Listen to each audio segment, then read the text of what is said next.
Profeti sallallahu alaihi wasallam ka thënë: kur xhenazja vendoset në tabut dhe e bartin njerëzit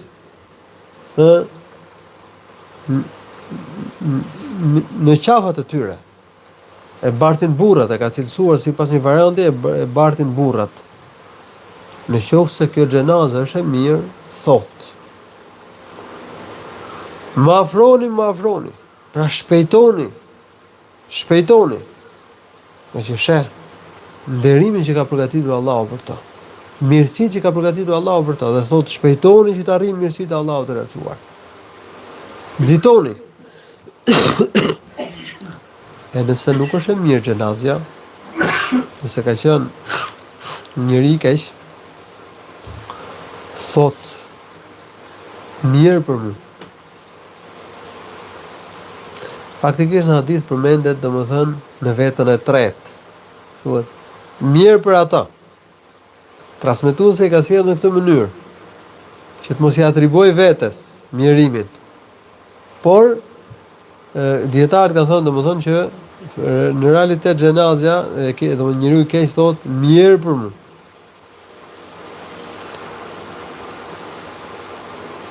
Ose sipas një komenti tjetër, domethënë i referohet gjendjes rënd, mirë për ata, domethënë për gjendjen rënd që ka për ta zënë. Ja wailaha. Mirë për mua. Ku po e çoni? Ku po e çoni këtë xhenazë? Ku po më çoni? Gjithë ky dënim, ka që e kupton dënimin. Allahu e njofton për dënimin që e pret, dhe nga tmerri i madh, nga frika e madhe, thot mirë për mua, ku po më çoni?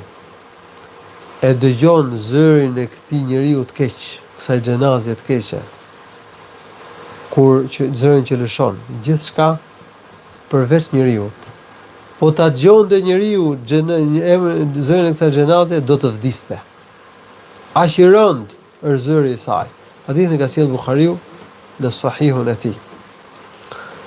I dërguari Allahu sallallahu alaihi wasallam shpesh e përmendte vdekjen, sallallahu alaihi wasallam. Dhe i këshillonte njerëzit. I dërguari Allahu ka qenë këshilluesi më i mirë, sallallahu alaihi wasallam. Andaj u përmendte njerëzve vdekjen. U kujtonte vdekjen, u kujtonte agonitë e vdekjes, jetën e varrit, që njerëzve të hynte frika, e të merr rrugën e ahiretit, të ruheshin nga gjunahet.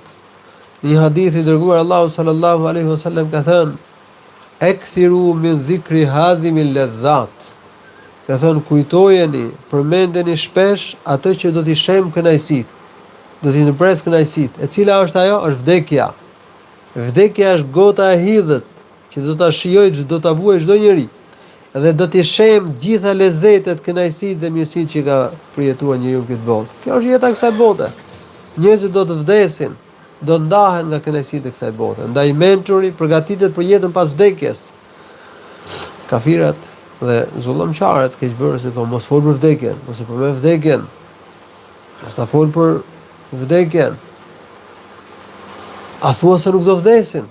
A thua se nuk do ta vuajë vdekjen? Po Allahu ka vënë edhe jetën dhe vdekjen, dhe mirësinë dhe vujtjen, dhe shëndetin dhe smundjen. Ndaj kur njeriu është mirë, le t'ja kujtojmë edhe smundjen.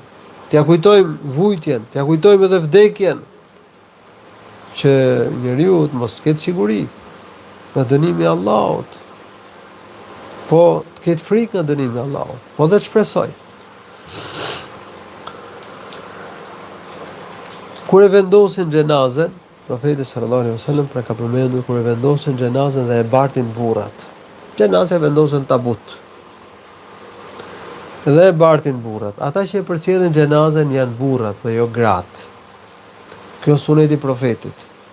Është e papëlqyeshme që gratë marrin pjesë në xhenazë. Ka thënë Ummu Atiya radhiyallahu anha: "Nuhina an ittiba'i al-janaiz wa lam yu'zam alayna." Profeti na e ka ndaluar që të përcjellim xhenazën, por jo një ndalim i formës së prerë. Prandaj kjo tradita e kohës tonë, që ka filluar, ka hyrë nga koha e komunizmit në kohën tonë, gra dhe burra në disa vende, ose në shumicën e vendeve në Shqipëri, përcjellin xhenazën, sepse ka pak vende në Shqipëri ku domethënë vazhdon të ruhet suneti edhe gratë nuk marrin pjesë në përcjelljen e xhenazës. Pra burrat përcjellin xhenazën dhe e bartin xhenazën dhe jo gratë. Nëse xhenazja është e mirë, nëse ka qenë njeri i mirë, ka besuar Allahun në ditën e gjykimit, ka falë namaz, i ka kryer detyrat e fesë, është ruajtur nga gjunahet, ka respektuar drejtën e Allahut, po dhe drejtën e robëve të Allahut, o sjell mirë me prindrit, i ka respektuar prindrit, ka mbajt lidhet me farefisin, o sjell mirë me fëmijët, ka plotësuar drejtën e fëmijës, e kështu me radhë. Pra ky njeri i mirë do të thotë kur të jetë xhenaze dhe njerëzit e bartin, thot më afroni, shpejtoni më çoni drejt mirësisë dhe nderimit të Allahut.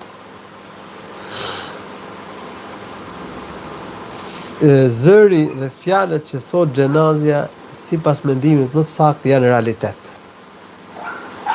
Dhe mendimi më i saktë i dietarëve është që zërin e lëshon xhenazja me shpirt dhe me trup. Se si e di Allahu, se i përket një realiteti tjetër. Ne ato që çështjet që lidhen me jetën pas vdekjes nuk i njohim realitetin e tyre. I pranojmë dhe i besojmë ashtu siç përmendet në hadithet e profetit sallallahu alaihi wasallam. Po që shtyn këtë xhenaze, këtë njeri të mirë që të thot më afroni? Kanë thënë dietarët, lajmet e gëzueshme që jepen. Me lajket e përgëzojnë momentin e vdekjes. Inna alladhina qalu rabbuna Allah thumma istaqamu tatanazzalu alayhim al-malaikatu alla takhafu wa la tahzanu. Pra me lajket zbresin me lajket e mëshirës për njeriu e mirë. Dhe thonë mos u friksoni dhe mos u piklloni. Dhe merreni lajmin e gëzueshëm për xhenetin që është premtuar. Pra e përgëzojnë me lajket. Po gjithashtu, Allahu ja mundson që të shoh gradën e tij, të shoh diçka nga nderimi dhe mirësitë që ka përgatitur për ta. Prandaj ky gëzohet edhe kërkon që me shpejtësi ta çojnë drejt nderimit dhe mirësisë që Allahu i lartësuar ka përgatitur për ta. Dhe i dërguari Allahu që na tregon për këto çështje të fshehta, këto lajme nga i ka marrë nga Allahu i lartësuar, janë pjesë e shpalljes këto. Që këto janë tregues të profecisë, lajmet që ka sjellë profeti mbi të fshehtën, jetën e varrit, për shkrimin që ka bërë për jetën e varrit, për xhenetin, xhehenemin, ditën e gjykimit, janë tregues, janë argumente të profetësisë së Muhamedit sallallahu alaihi wasallam. Suneti është që të shpejtojmë me përgatitjen e xhenazës. Është krejt e kundërt të asaj që bëjnë shumë njerëz në kohën tonë, ka hyrë kjo tradita e keqe me fjalë, dhe e marr 24 orë thonë. Për shembull, xhenazja ka vdekur në mjes, njeriu ka vdekur në mjes, edhe mund të përgatitet dhe të përcillet në drek, ose në zamër, ose tek e fundit, pasi këndije para perëndimit të diellit. Po çfarë bëjnë? Dhe mbajmë thot 24 orë. Dhe do e përcjellim ditën e nesërme. Kjo është kundërshtim me sunetin e profetit sallallahu alaihi wasallam. Profeti ka thënë në një hadith tjetër, ka thënë esri'u bil janaza, shpejtoni thot me xhenazën. Nëse është i mirë, po e çoni drejt mirësisë që ka përgatitur Allahu për ta. E nëse është njëri i keq, është një i keq që po hiqni qafet. Se kur vdes njeriu i keq, rahatohen bijtë e Ademit, rahatohen kafshët, siç e ka thënë profeti sallallahu alaihi wasallam në një hadith, se ka njerëz që thonë vdiq u rahatu. Rahatohet nëse është njëri i mirë, nëse ka qenë njëri i keq, qoftë edhe vdes, nëse vdes me infrakt. Edhe domethënë pamjen duke nuk ka vujt vdekjen. Ka vdekur me infrakt në gjumë. Nëse ka qenë njëri i keq, ai i ka vuajtur agonitë e vdekjes, momentet e vështira të daljes së shpirtit. Dhe ai shkon drejt dënimit të Allahut, ai realisht nuk rahatohet. Rahatohet dhe gjen mirësi kush? Njeriu i mirë, njeriu i keq, jo. Prandaj vëllezër, ne kemi detyrë si thjesa në Islam që të rregullojmë konceptet që kanë njerëzit rreth jetës, vdekjes, jetës varrit e kështu me radhë. Kështu që suneti është të shpejtojmë me përgatitjen e të vdekurit. Përgatitjen e të vdekurit pra larjen e të vdekurit, qefinosjen, përcjelljen dhe varrosjen dhe varrimin, me shpejtu, me i kryer këto procese sa më parë. Ky është suneti i profetit sallallahu alaihi wasallam. Por natën është i ndaluar varrimi, përveç nëse ka domosdoshmëri. Nëse domethënë i bie që nuk mund të arkapet që ta varrosësh të vdekurin vetëm se do ta përgatitë të varrosh vetëm natën, atëherë duhet me shtyp për me varros të nesërmen, po sa më parë, me fjalë paradite.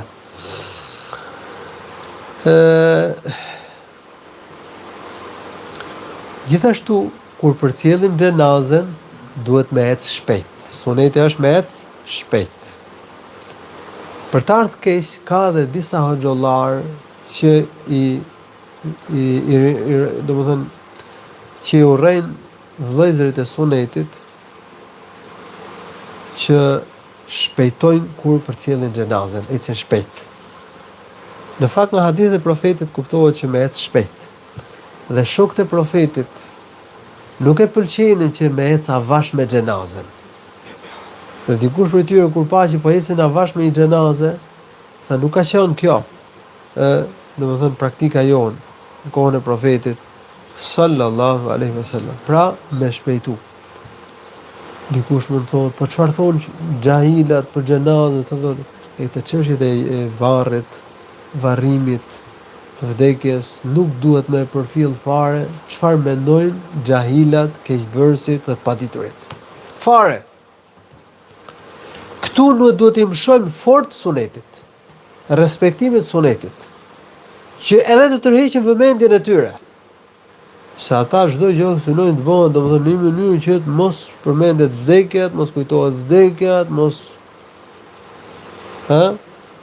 Dhe për këtë arsye nuk zbret kush në gropën e varrit, e fusin njeriu në arkivol, e përcjellin me makinë, nuk e bartin në supe, ndërsa ne duhet respektojmë sunetin e profetit sallallahu alaihi wasallam. Se ndonjë nëse do të shohim mendimin e njerëzve, përshtypjet e njerëzve për ne, atëherë bie që mos me e qefinos të vdekurin. Madje ka raste dhe mos me e la xhenazën. Sepse thonë që ne e kemi pastruar në spital dhe ne e kemi vendos. Mos me e qefinos, sepse një pjesë e madhe e njerëzve, madje shumica e njerëzve e veshin me rrobat e zakonshme, kostum apo edhe rrobat e tjera. Nuk e qefinosin. I bie që mos me e bart xhenazën, suneti është me e bart, po kur lind nevoja me e përcjell me makina, do përcjell me makina, po duhet një pjesë, domethënë në zbatim sunetit, me e bart. Derisa e çon ke makina, pastaj edhe kur merret nga makina me e bart, domethënë në supe, derisa ta përcjellim ke gropa e varrit. Nëse do shohim përshtypjet e njerëzve, gjithashtu duhet me e fut me arkivol në varr. Sepse kështu vepron shumica. Dhe nuk do gjithashtu dhe nuk do e vendosim domethënë në tokë xhenazën, po do e fusim me arkivol. Gjithashtu nuk do i bëjmë lahet, po më mirë është me i bë lahet, me i bë atë xhepin në fundin në shtratën e varrit, në fundin e varrit, në tokën e varrit, me boj xhep nga ana e kibles, aq sa e zë trupin e të vdekurit. Nuk është vetëm për sqaruar më shumë për këtë çështje. Ka dy mënyra, domethënë një mënyrë mbasi bëhet varri, ajo toka e varrit në fund, bëhen dy mënyra. Një mënyrë është me boj kanal mes, edhe aq sa e zë trupin e të vdekurit. Mënyra tjetër më e boj xhep, domethënë anash nga ana e kibles dhe me fund aty të vdekurin. Kjo e dyta domethënë me boj xhep të pierrët, ku aq sa zë trupin e të vdekurit është më e mira. Profeti ka thënë el-lahdu lana wa shaqqu li ghayrina. Dhe profeti është futur në këtë mënyrë e dytë që e sqarova. Njerëzit përgjithësisht në vendin tonë nuk bëjnë as parën as dytën. Edhe kjo është kundërshtim me sunetin e profetit sallallahu alaihi wasallam. Nëse do shohim çfarë do të bëjmë njerëzit, nuk do e kthem xhenazën nga me fytyrë nga, domethënë me trup me fytyrë nga kibla, Po suneti është me e kthy në një anë me fytyrë nga kiblja. Nëse dëshojmë çfarë të bëjmë njerëzit, nuk do zbresin familjarët në varr, më të afërt, më të dashurit e tij, ta marrin ta vendosin në varr, po do ja lën punëtorëve të komunales që ta melitë më ata ta lëshojnë atje me arkivojnë mi fjalë në pa asnjë farë respekti për të vdekurin. Në qoftë se dëshojmë çfarë bën njerëzit, domosdoshmë do ecim avash avash. Dhe suneti është me ec shpejt. Nëse dëshojmë çfarë bën njerëzit, do bëjmë, domethënë do të harxojmë miliona lekë për rregullimin e varrit, me pllaka, mermer, e hekur e kështu me radhë.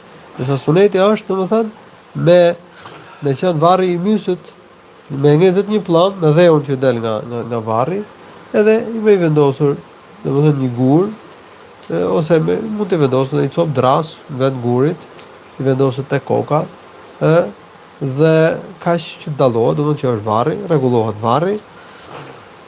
Në rast nevoje i shkruhet dhe emri, që të mos e ngatrosh me varret e tjera. Por nëse nuk ka nevojë për diçka të tillë, atëherë nuk lejohet që të shkruhet diçka.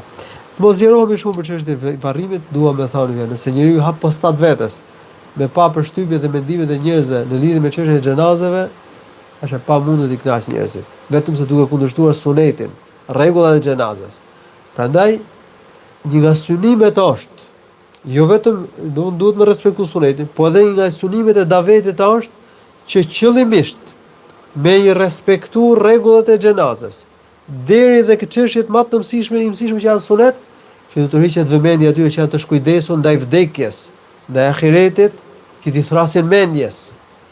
Sepse pavarësisht asaj që thonë njerëzit me gojë, por thirrja që u alçon Allahu i lartësuar në zemër, kur shohin njeriu që vendoset në varr, kur e bartin njerëzit në supe, kur respektohet suneti, është çështje tjetër.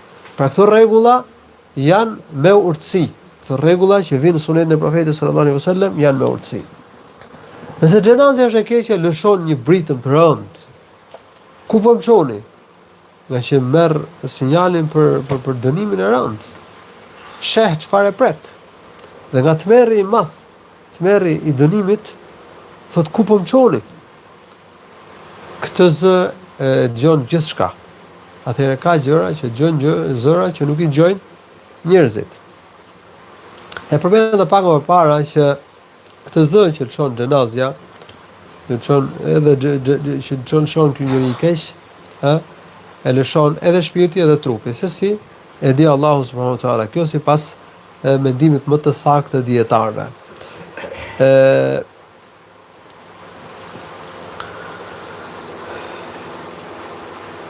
Atëherë i vdekuri xahil, ai që është i keq, shikon tmerrin, shikon dënimin që është përgatitur për të, merr sinjalin për të, dhe nga frika e madhe lëshon këtë zë të madh. Allahu subhanahu wa taala me urtësinë e tij dhe me mëshirën e tij ka bërë që njeriu në këtë botë të mos e dëgjojë zërin që lëshon xhenazja.